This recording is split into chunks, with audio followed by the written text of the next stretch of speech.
You ever wanted those fancy garage door openers that connect to Wi-Fi? Or be able to open up with your phone? Or even check the status of your garage door via your phone? Well, stick around because we're going to show you how you can do it with your garage door with this tiny little device. Switchbot just came out with this device right here, and this connects to your home Wi-Fi and it allows you to control your garage door from your phone. It's essentially a relay switch. It's a small little device that fits in the palm of your hand. The nice thing is it's pretty inexpensive. It costs about as much as it would if you were going to buy another garage door remote. Those are kind of expensive, 40 bucks or so, 50 bucks. I've seen them more than that. I think this is about $38, $39, and that's on sale right now for about $28. I'll leave a link in the description so you can try out current pricing as well as all the accessories that you can buy with it if you want to. The Switchbot garage door opener works with over 200 brands and 1,600 garage door openers. The easiest way to tell if this is going to work for you is, for one, if your garage door opens up based on two wires. If those two wires get connected together and the garage door opens or closes, this is going to work for you. But you can also look at the garage door, the actual garage door motor itself, and it should have a learn button, a green one, red one, or an orange one. If you have those, this is going to work. If it's yellow or purple, you might, I think you need more accessories, but this will work with some more accessories. Again, basically, if your garage door opens by connecting two wires together, this is going to work. And this is pretty much most garage doors out there. You might have those few. Actually, if your garage door is pretty expensive and like one of those one of a kind ones, it may not work. But just check out what you have. And if you need help, leave me a comment down in the comment section below and I can help you out too. They also have a link, I'll put it in the description, that you can check out the brand and model and make sure it works for you too. So there are no monthly fees like other brands out there, and this requires no hub. That is huge. Why would you want to buy something to only pay a monthly fee to make it work? That's ridiculous. I can't believe there are garage door openers or stuff like this out there that make you do that. That's ridiculous. This one does not. This thing gets alerts when you forget to shut your garage door. Also, you can check on it on your phone when you leave. Now, I don't have to swing back by my house to check if my garage door is open or closed when my ADHD brain forgets if I've closed it or not. I can just check in on the app, and if it's open, I can close it, saving me time. Yes. You can also set up this to auto close and have timers on it as well as schedules. Not sure that's something that I'd want to do just because I have this weird, if there's something in the way of the garage to open or close and it's past that sensor, I don't want it closing if I leave the house, or I don't want it automatically doing closings and all that. I just want it to alert me and then I will decide if I need to close it or open it. This device does look a little intimidating, but it's only that. Don't worry about it. Hooking this thing up is pretty easy and straightforward. They do have some very good instructions on how to do that. There are three main things that you're going to wire up to this device. And obviously there's more than 6 different ports on this, but so keep in mind, pay attention to where you're putting the wires. But first, you got 2 wires coming from the power cord.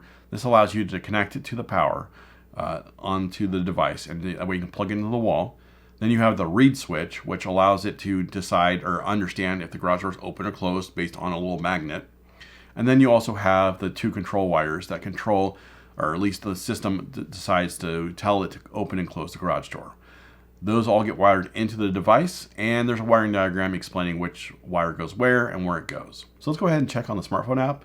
I'm going to show you some of the features it has. We'll go through it real quick. So in the Switchbot app, I have the garage door opener here, and I'll click in on it. So right now, it is showing that my garage door, as you see in the blue here, that it's closed. Now it does say it's an off switch. If I tap on this, it will open up the garage door. I'll do that right now. And now, as you can see, it's going to open up. And then it says waiting, and it looks like it's trying to open up the garage door. I heard it open up down below. For whatever reason, it does give me an error when I open it up saying that, I don't know why it does that. I'm not sure if I have it set up wrong or whatnot, but it basically doesn't know if I opened it up or not. Yep, attention, the garage door fails to close. I'm not closing it, I'm opening it. So now it says on again, so I'm gonna go ahead and close it. Now it's gonna wait. It's closing, I hear it now. And then it will show that it's closed. And it'll alert me garage door is closed, which is nice. This is just a relay switch, so it's an on-off switch. So it's gonna turn it on and then it's gonna turn it back off. So that's kind of why I think that it's doing that maybe. I don't know. I'm not really sure. But you got schedules here, so you can schedule things. Like I can add a schedule to close the garage door every day. at 10 p.m. if I wanted to. I can also tell it to warn me if the garage door is open at 10 p.m. if I wanted to, which is nice. I can set up automation so that way when you click a button on the actual, I don't know if you can see that, but if you click a button on this switch to open up the garage door if you wanted to, you can set up a delay if you want to. So if you open up the garage door, say you're coming in your neighborhood, open it up, you can set up a delay. It's like, delay me 50 seconds or whatever. So right now you can see the device is online. It's right now online via the cloud, but also Bluetooth because I connected to it via Bluetooth since I'm close enough. In the settings app, you can see the name, button hold duration. I have it set up. You can do a short press 1 second, hold for 2 seconds, or hold for 3, just in case you accidentally tap it. You can set that up. Mistouch prevention, which allows it'll basically ask you, hey, are you sure you want to do this? Wi-Fi settings, third-party services it tells you Amazon, all those different ones matter, smart things, Home Assistant, Siri shortcuts, all that, how to set that up. NFC, you can set up an NFC to turn it on and off. So if you have a little device, you can go boop, turn it on and off, which is kind of cool. You can do that, put it in your vehicle if you wanted to, and connect your phone to it. Matter setup, this allows you to set it up via Matter. It gives you an installation guide that makes it really nice and easy to install. Firmware version allows you to update and delete the device. There really isn't a whole lot you need on this. It all needs to know or be able to open and close the garage door, but also know if it's open or closed. Right now it's closed. I can tell it's closed. I don't know why it gave me an error saying when I opened it up that it can connect, but it will leave it open because it knows it's open. And then also I'll get an alert. Well, right now, do not disturb is on my phone, so that's why I didn't get any alerts saying the garage door open and closed. Logs will tell you, again, here you go. Turn on app control at 10:05, turn off at 10:05, so I set that up. This tells you when it was open and closed, which is nice. So now I don't have to do any of that. Here are my final thoughts. This was a fairly easy install. It's nice that it comes with everything you need. The only pain in the butt was running the wire for the open and close sensor to the garage door. I had to kind of figure out where I wanted to put that. I put it on the top where the metal bar that slides across.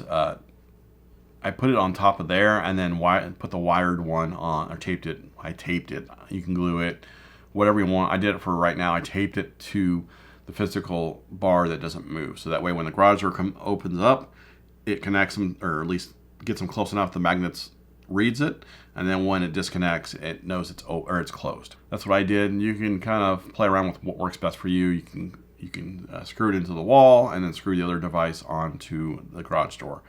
Just make sure that they're close enough that it's opening and closing when it needs to. The nice thing about this device is it does integrate with Matter. It integrates with Amazon Alexa, Hey Google, if this then that. I can't believe we still use that, but Smart Things, Home Assistant, and HomeKit. All of those things it integrates with. Switchbot also has these small little remotes. They look like this. That's upside down. They look like this. And you can use these remotes to control the garage door by clicking it and allowing it to open the garage door or shut it. It's up to you. These are $20. I'll leave a link for these in the description below too. Cheaper than another garage door opener. So you can add on openers for kids and all that.